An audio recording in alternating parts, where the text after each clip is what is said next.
I didn't get the phone call. I was in the mountains of Vermont working for the New York Times on the stories. I'm in the mountains. I don't get the message until the following morning when I'm at the airport. It's from my wife's friend, and she's hysterical. Charlie, where are you? Amy's in the hospital. Baby's coming early. And I don't want to be that guy. You know, the guy doesn't pay attention to his kids. I don't want to be my dad. I didn't want to be my stepdad. I didn't want to be my second stepdad. Okay, I was working. But when you think about it, a workaholic and an alcoholic's pretty much the same thing. The woman at the counter says, sorry, sir, there's no flight for you until next Sunday. I vomited. I did. I vomited right there. Some old white lady, the janitor, cleaned it up, was cool, and then the lady at the counter did what they could do, and they got me a flight. Burlington to Chicago to L.A. You got to run in Chicago. It's going to be tight. We land in Chicago, and the stewardess says, ladies and gentlemen, a man is trying to make the birth of his child. If you could stay seated while he goes up the... They didn't do that. They all got in there. They wouldn't let me around. I mean, fuck Chicago. We get to, I know you've been there, right? Boring. I don't get it. That's the thing with Chicago. I get to L.A. I call my wife's friend. My wife has not delivered the child yet. Lion Queen.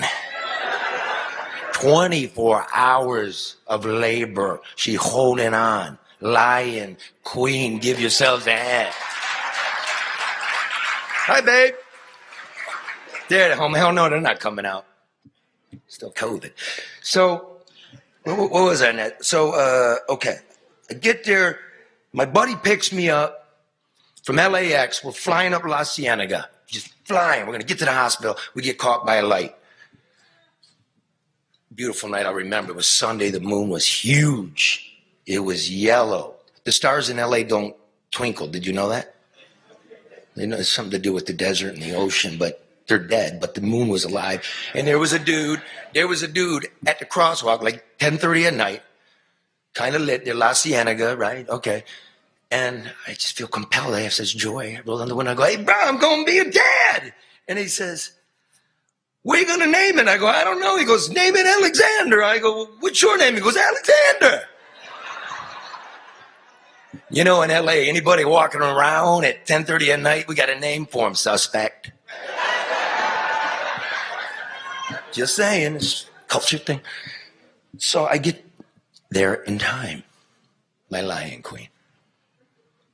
And they swaddle the baby. I see the baby be born. And just a sidebar, I just thought of this.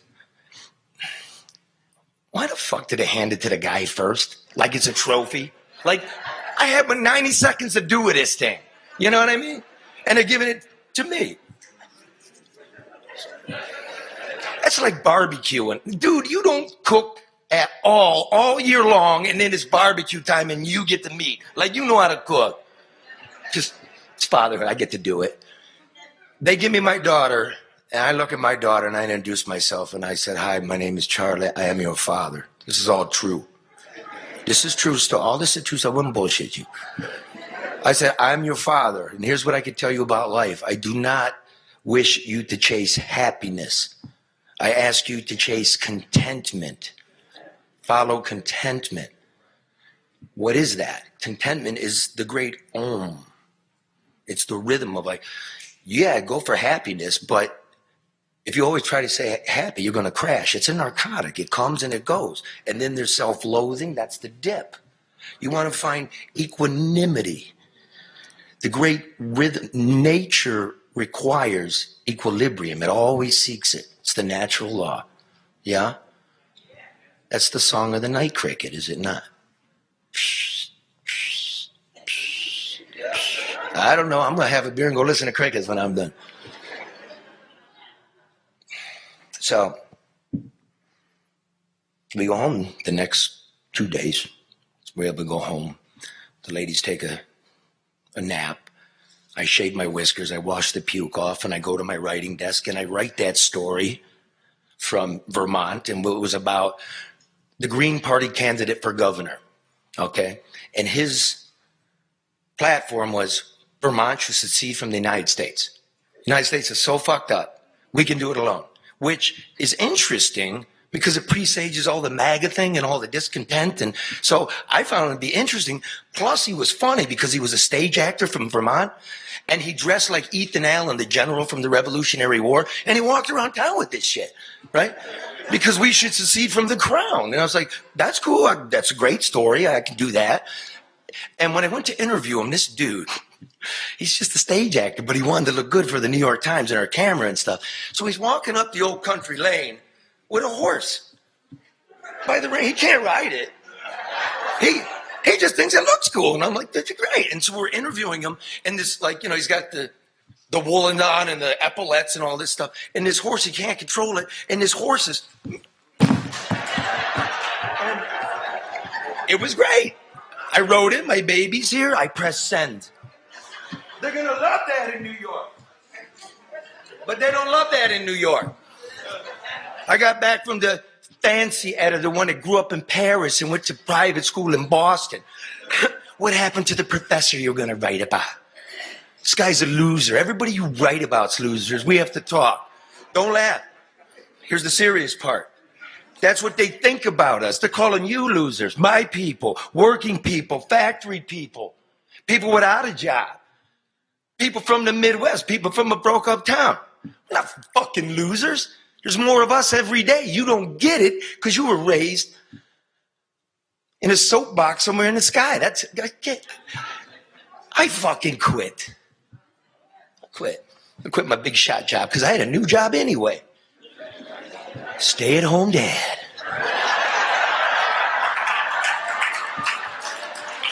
Oh, it was cool. And my daughter's watching, honey, I love you so much. We have all of that. The first word, the first tooth. She used to eat leftover curry like at 8 months old. It was awesome. That was the best job I ever had. I mean, I was lucky I could do it. But then I learned some things about LA. Yeah, right on, thanks. See you after the show, you can buy me one. Because I didn't get toast for my 30th. I'm kidding, babe. It's going to be great. You know the Sunday's going to be great. So what I didn't know about LA is the streets are like wild. You mean you drive them, but when you actually walk them with the preambulator, this isn't safe.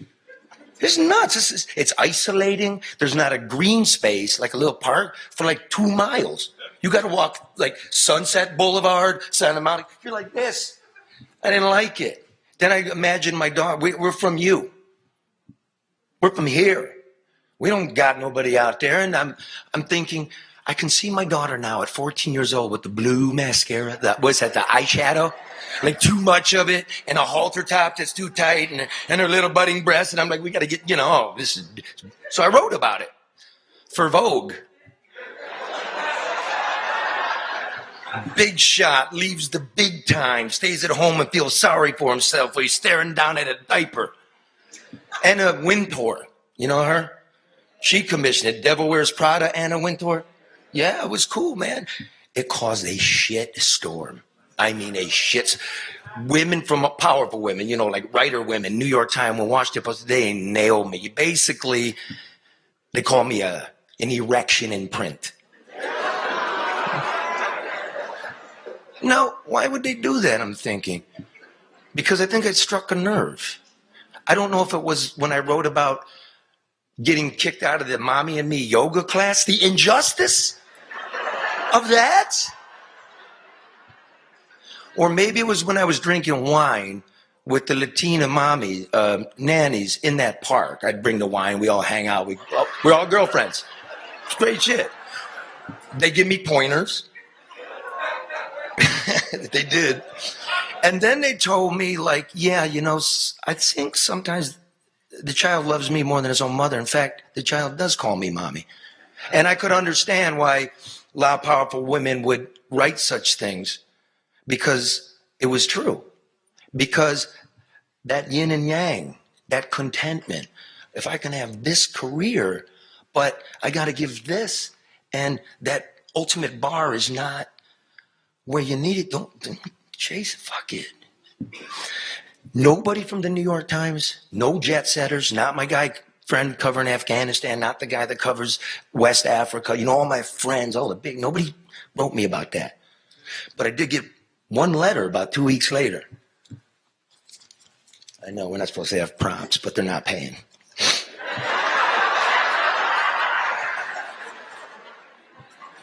Governor Arnold Schwarzenegger. Look at it. And California at the time was $3 billion in the hole and the dude stealing stamps.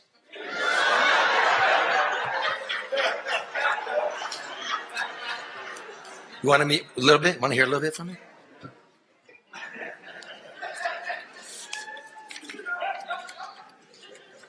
That was pretty funny, wasn't it? That we didn't even rehearse it. I just came up with it. Okay. I just start from the, not too, okay. So he wrote, Governor Schwarzenegger writes, and I know you've got all kinds of advice from friends, from opalite wisdom to complete ignorance, so I don't have anything to add to that. Just know what you're doing will be more fulfilling than any of your wild adventures. In fact, it may be your wildest yet. Any father would die to have the life you have. He had read it for what it was, a rambling confession of self-doubt. And he was telling me, dude, you know what to do. Follow your heart. Follow that own. And he ended with this. If you ever start to feel unimportant, you're wrong. But you can always relive the glory days, tell people about your buddy who can lift you with a single finger and runs the biggest state in the world. Or give me a call. I would love to hear about your new assignment. Sincerely, Arnold.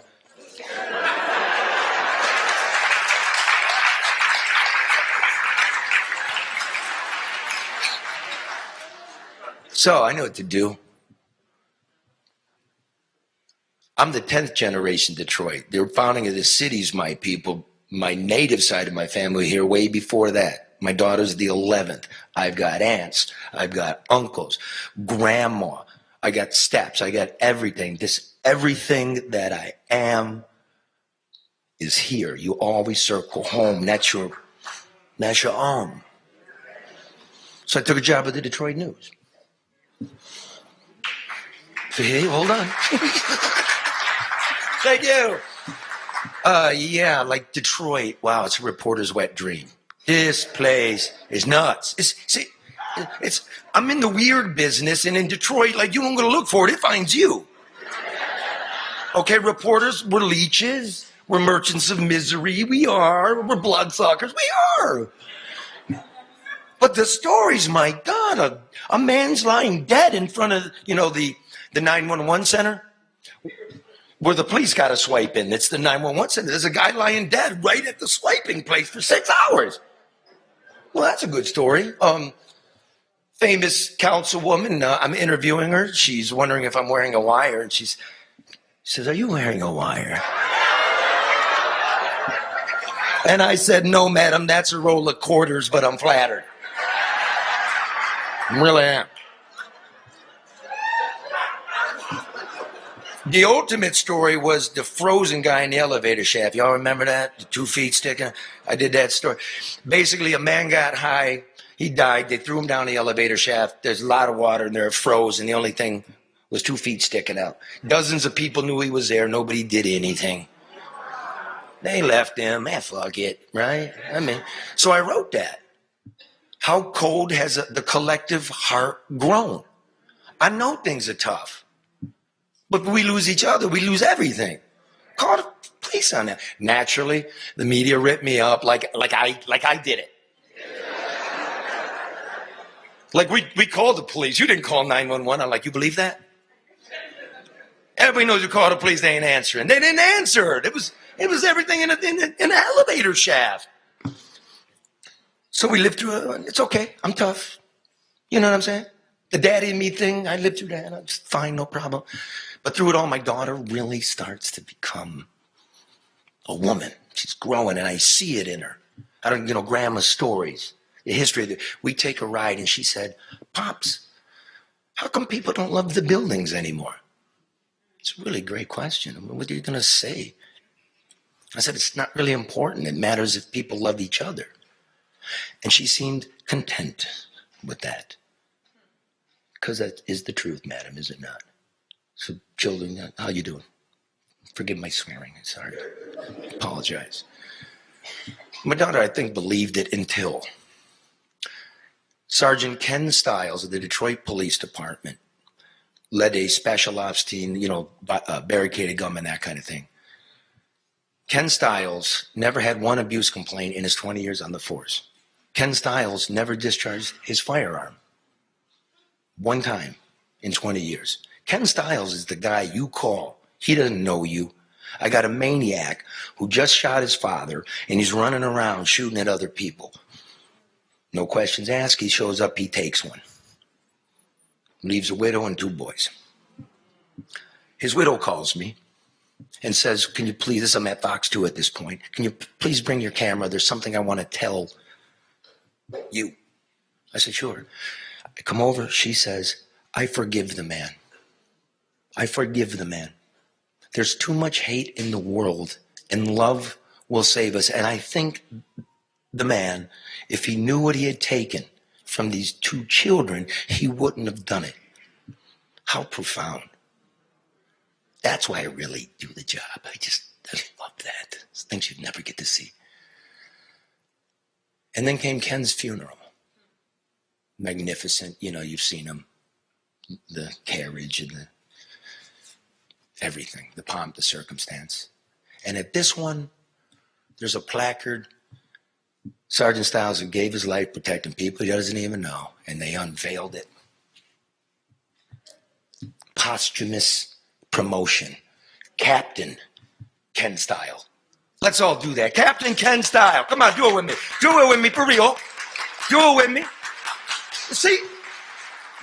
Yeah, that's nice. So his plaque's on the wall, and the wall of dead in the police headquarters, except his wife, to this day, receives Sergeant Ken Stiles benefits.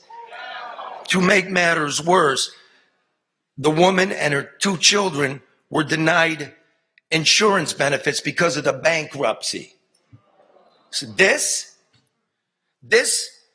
was bullshit. This was bullshit. What about their contentment? What about their protection? City Hall decided to make a movie stunt out of this shit. Just think about the leadership. They represent us. You don't lead me. You did know what we asked. And you did that.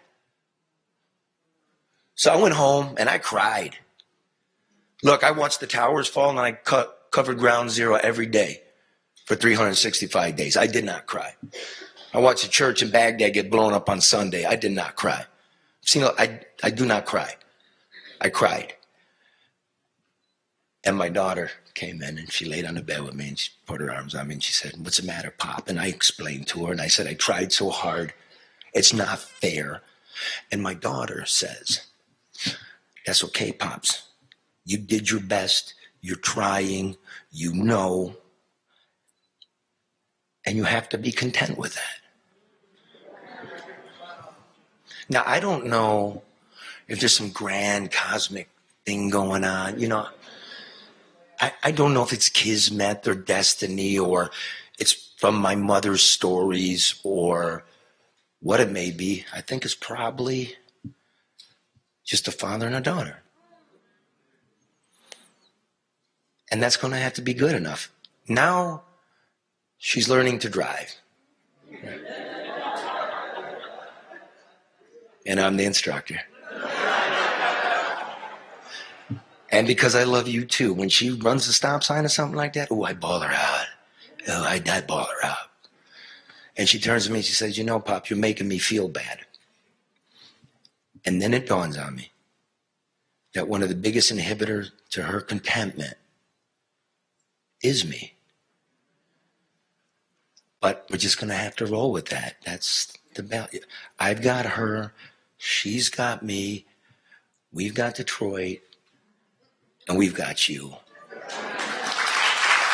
Thank you, and happy Father's Day.